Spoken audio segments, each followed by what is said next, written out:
ನೋಡಿ, ನಮ್ಮ ಸಿದ್ದರಾಮಣ್ಣ ಇವರು ಸಿದ್ದರಾಮಯ್ಯನ ಹುಂಡಿಲಲ್ಲಿ ಹುಟ್ಟಾರೋ, ಆದರೆ ಯಾವುದೋ ಮೌಲದಲ್ಲಿ ಹುಟ್ಟಾರೋ, ಈ ಥರ ವರ್ತನೆ ಆ ಥರ ಕಾಣಿಸ್ತಾ ಇದೆ ನಮಗೆ. ಇವರು ಶಿವಾಜಿನಗರ ಸಿದ್ದರಾಮಯ್ಯನೋ ಅಥವಾ ಸಿದ್ದರಾಮಯ್ಯ ಹುಂಡಿ ಸಿದ್ದರಾಮಯ್ಯನೋ ಅಂತ ನಮಗೆ ಆಶ್ಚರ್ಯ ಆಗುತ್ತೆ. ಯಾಕೆಂದ್ರೆ ಕಲ್ಲು ಬಿಸಾಡೋರಿಗೆ ರಕ್ಷಣೆ, ನಮ್ಮನ್ನ ಏನೇ ಮಾಡಿದ್ರು, ನಮ್ದು ಏನೇ ಆಟ ಟೋಪಗಳು ಪುಂಡಾಟಿಕೆ ಮಾಡಿದ್ರು ಕೂಡ ನಮ್ಮ ರಕ್ಷಣೆಗೆ ಸಿದ್ದರಾಮಯ್ಯನವ್ರು ಇದ್ದಾರೆ. ಅವ್ರಿಗೆ ಹಿಂದೂ ಹೆಸರಿದೆ ಅಷ್ಟೇನೆ, ಆದ್ರೆ ಅವರು ರಕ್ಷಣೆ ಕೊಡ್ತಾ ಇರುವಂಥದ್ದು ಎಲ್ಲರಿಗೂ ಕೂಡ ಈ ತರ ಶಾಂತಿಗೆ ಭಂಗ ತರುವಂತವರು ಕಲ್ಲು ಬಿಸಾಡೋರಿಗೆ ಕೊಡ್ತಾ ಇದ್ದಾರೆ. ಅಖಂಡ ಶ್ರೀನಿವಾಸ ಮೂರ್ತಿಯವರ ಮನೆಗೆ ನುಗ್ಗಿದವರಿಗೆ, ಅವ್ರ ಮನೆನ ಸುಟ್ಟಾಕಿದವರ ವಿರುದ್ಧದ ಕೇಸ್ಗಳನ್ನು ವಾಪಸ್ ತೆಗೆದುಕೊಳ್ತಾರೆ. ಪೊಲೀಸ್ ಜೀಪ್ನ ಚೆಕಪ್ ಮಾಡಿದವರ ವಿರುದ್ಧ ಕೇಸನ್ನು ವಾಪಸ್ ತೆಗೆದುಕೊಳ್ತಾರೆ. ಈ ಹಿಂದೆ 2015ರಲ್ಲಿ ಅವರು ಮೊದಲನೇ ಸಾರಿ ಮುಖ್ಯಮಂತ್ರಿ ಆಗಿದ್ದಾಗ SDPI KFD ವಿರುದ್ಧ ಇದ್ದಂತ 175 ಕ್ರಿಮಿನಲ್ ಪ್ರಕರಣಗಳು, 1600 KFD ಪುಂಡರ ವಿರುದ್ಧ ಇದ್ದಂತ ಪ್ರಕರಣಗಳನ್ನು ವಾಪಸ್ ತೆಗೆದುಕೊಳ್ತಾರೆ. ಅಂದ್ರೆ ನಮ್ಮವನೇ ಮುಖ್ಯಮಂತ್ರಿ ಇದ್ದಾನೆ, ನಮ್ಗೆ ಯಾವ ಚಿಂತೆ, ನೋಡ್ಕೋತಾರೆ ಅಂತ ಹೇಳ್ಬಿಟ್ಟು ಧೈರ್ಯ ಬಂದಿದೆ. ಹಾಗಾಗಿ ಕಲ್ಲು ಬಿಸಾಡ್ತಾ ಇದ್ದಾರೆ.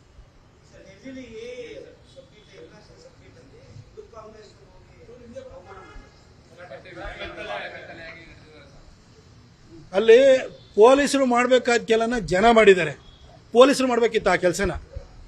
ಆಮೇಲೆ ಆರ್ಟಿಫಿಷಿಯಲ್ ಇಂಟೆಲಿಜೆನ್ಸ್ ಮತ್ತು ಮಷಿನ್ ಲರ್ನಿಂಗ್ ಇವತ್ತು ಜಗತ್ತಲ್ಲಿ ಟ್ರೆಂಡ್ ಆಗ್ತಾ ಇದೆ. ಇವತ್ತು ಇಂಥ ಸಂದರ್ಭದಲ್ಲಿ ಭಾರತ ಒಂದು ಇಂಟರ್ನ್ಯಾಷನಲ್ ಸಮ್ಮಿಟ್ ಅನ್ನು ಹೋಸ್ಟ್ ಮಾಡಿದೆ. ಅಲ್ಲಿ ಫ್ರಾನ್ಸ್ ಪ್ರೆಸಿಡೆಂಟ್ ಮ್ಯಾಕ್ರಾನ್ ಬಂದು ನಮ್ಮ ದೇಶದ ಬಗ್ಗೆ ಎಷ್ಟು ಹೇಳ್ತಾರೆ. ಅಡೋಬಿ ಹೆಡ್ ಯಾರು ಇಂಡಿಯನ್, ಮೈಕ್ರೋಸಾಫ್ಟ್ ಹೆಡ್ ಯಾರು ಇಂಡಿಯನ್, ಇದು ಗೂಗಲ್ದ ಹೆಡ್ ಯಾರು ಇಂಡಿಯನ್, ಆಲ್ಫಾಬೆಟ್ ಹೆಡ್ ಯಾರು ಎಲ್ಲ ಇಂಡಿಯನ್. ಈ ತರ ಎಲ್ಲ ಇಂಡಿಯನ್ಸ್ ಇವತ್ತು ಹೆಡ್ ಮಾಡ್ತಾ ಇದ್ದಾರೆ. ಎಲ್ಲ ಕಂಪನಿದು ಮುಖ್ಯಸ್ಥರಾಗಿದ್ದಾರೆ ಇವತ್ತು ಜಗತ್ತಿನ ಪ್ರಮುಖ ಕಂಪನಿಗಳು.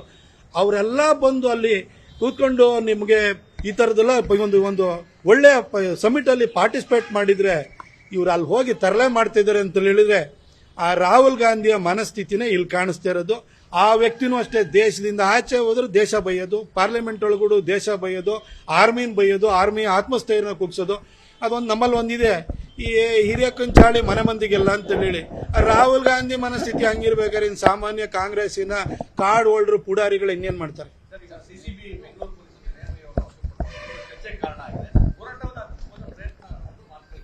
ನನಗೆ ಅದ್ರ ಬಗ್ಗೆ ಸಂಪೂರ್ಣವಾದಂತ ಮಾಹಿತಿ ಇಲ್ಲ.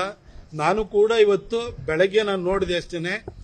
ಯಾರೇ ಆಗ್ಲಿ, ಯಾವುದೇ ವ್ಯಕ್ತಿ ಆಗ್ಲಿ, ಯಾರ ಮೇಲಾದ್ರೂ ಗುರುತರ ಆದಂತ ಆರೋಪವನ್ನು ಮಾಡ್ಬೇಕಾದ್ರೆ ಸಾಕ್ಷ್ಯಾಧಾರಗಳನ್ನ ಕೊಡಬೇಕಾಗುತ್ತೆ. ಒಂದು ವೇಳೆ ಅವ್ರ ಹತ್ರ ಸಾಕ್ಷ್ಯಾಧಾರ ಇತ್ತು ಅಂತ ಹೇಳಿದ್ರೆ ನ್ಯಾಯಾಲಯದಿಂದ ಅವರಿಗೆ ಪರಿಹಾರ ಸಿಕ್ಕುತ್ತೆ. ಇಲ್ಲ ಅಂತಂದ್ರೆ ಏನು ಕಾನೂನಾತ್ಮಕವಾದಂತ ಕ್ರಮವನ್ನು ನಾವು ಎದುರಿಸಬೇಕಾಗುತ್ತೆ. ಬಟ್ ನನಗೆ ಅದ್ರ ಬಗ್ಗೆ ಸಂಪೂರ್ಣವಾದ ಮಾಹಿತಿ ಇಲ್ಲದಲೇ ಇರೋದ್ರಿಂದ ನಾನು ಅದ್ರ ಬಗ್ಗೆ ಮಾತಾಡೋಕ್ಕೋಲ್ಲ.